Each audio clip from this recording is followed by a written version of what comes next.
YCP senior నేత AP మాజీ మంత్రి మోపిదేవి వెంకటరమణ వైసీపీకి రాజ్యసభ సభ్యత్వానికి రాజీనామా చేశారు. ఆయనతో పాటు మరో ఎంపీ బీద మస్తాన్ రావు కూడా రాజ్యసభ సభ్యత్వానికి రిజైన్ చేశారు. ఈ మేరకు వీరిద్దరూ కూడా రాజ్యసభ చైర్మన్ను కలిసి తమ రాజీనామా లేఖలను అందజేశారు. అనంతరం వైసీపీకి గుడ్ బై చెబుతున్నట్లు మోపిదేవి వెంకటరమణ ప్రకటించారు. తన రాజీనామాకు చాలా కారణాలు ఉన్నాయన్న మోపిదేవి చాలా రోజుల పాటు ఆలోచించాకే ఈ నిర్ణయం తీసుకున్నట్లు వెల్లడించారు. ఇక ఈ రాజీనామాలకు సంబంధించి మరింత సమాచారం మా చీఫ్ బ్యూరో అశోక్ అందిస్తారు. అశోక్, ఈరోజు అయితే వైఎస్ఆర్సీపీకి భారీ షాక్ చెప్పుకోవచ్చు. ఇద్దరు రాజ్యసభ లీడర్లు పార్టీకి రాజీనామా చేశారు.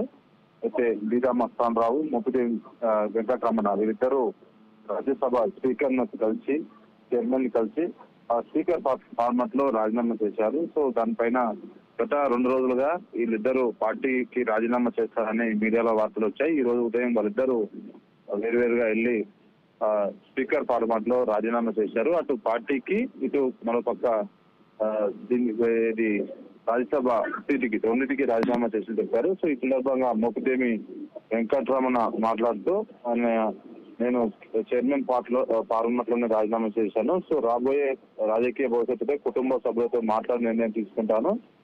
చంద్రబాబు నాయుడుని కలిశారని అడిగిన ప్రశ్నకు సో గతంలో చంద్రబాబు నాయుడు మా బాస్ అన్నారు. సో స్వచ్ఛందంగానే రాజీనామా చేశాం, మా వ్యక్తిగత కారణాలు ఉన్నాయంటూ ఆయన వ్యాఖ్యలు చేశారు. సో పార్టీలో ఏడాది కాలంగా జరుగుతున్న పరిణామాల దృష్ట్యా ఈ నిర్ణయం తీసుకున్నానంటూ మోపిదేవి వెంకటరమణ మాట్లాడారు. సో 5 ఏళ్ల నుంచి రాజకీయంగా గౌరవంగా తలెత్తుకునే విధంగా అవకాశం కల్పించిన జగన్ కి ధన్యవాదాలు. పరువు ప్రతిష్టల గురించి కొందరు మాట్లాడుతున్నారు. 40 ఏళ్ల నుంచి గౌరవబద్ధంగా రాజకీయం చేస్తున్నా, ప్రజల మధ్యనే ఉంటున్నా.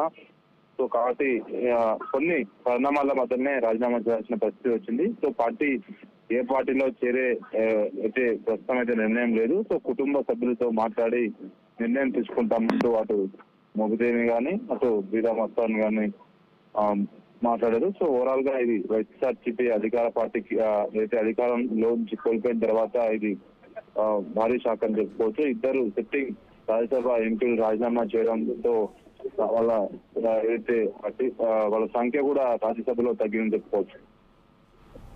Right, thank you.